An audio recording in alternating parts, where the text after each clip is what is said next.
Michal Dunski, CrossFit Canberra, coaching development homework lesson 12, teaching progressions. The exercise I've chosen to use today is the push press, and the person who's demoing for me is my partner Shani. We're in our home gym, so limited equipment, but enough to get the work done.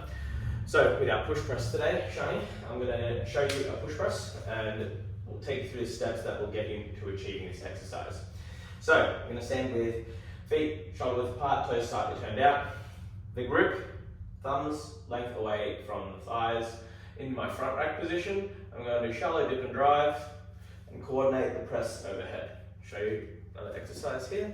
Shallow dip and drive, press overhead. Cool. We're going to start off with getting our stance right and getting the dip portion correct. So phase one is understanding how low we go. I'll show you, we're going to do a dip and a pause. So same setup as I just had, thumbs just outside the shoulders, stick in that front rack position.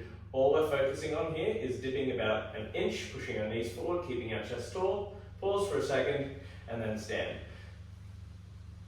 So we're just building a bit of awareness in how low we can go. So feet about shoulder width apart, toes slightly turned out, thumb length away from your thighs in terms of grip width. Elbows through, shallow dip, keep that chest tall, pause for a second, hold and stand. Let's do one more rep. Pause and stand. Excellent, fantastic. All right, next progression, we're going to take the pause out and we're going to focus on the shallow dip and then the drive out, not with any speed or intent, just with control to understand that we can go to a certain depth and come straight back out without needing a pause. So, stick in that front rack position, we're going to shallow dip and out. Like this little bob, focusing on a nice tall chest position, nice solid grip on that stick. Let's set up in that stance. Let's get the stick into the front rack. So nice and controlled, shallow dip and stand. Shallow dip and stand. Excellent, cool, perfect.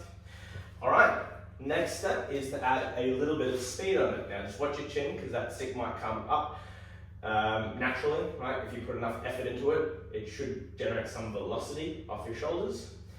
So nice stance, elbows forward. Nice, comfortable front rack.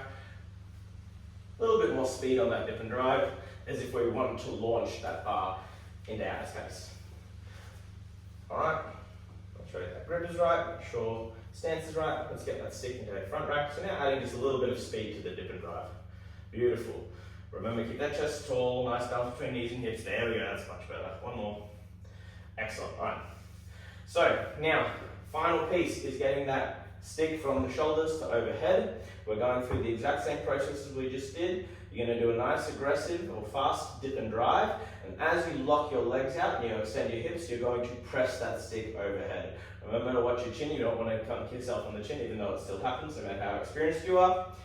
But the idea is that we're now coordinating the hip extension and the press of the movement. So set up in our active front rack position, aggressive dip and drive, press overhead aggressively, return the bar or the stick back to the front rack. Alright, let's go. So, stance, grip, front rack, aggressive dip and drive, press directly overhead. Beautiful. Let's do one more rep for me. Excellent. And that is the push press. Thank you very much, guys.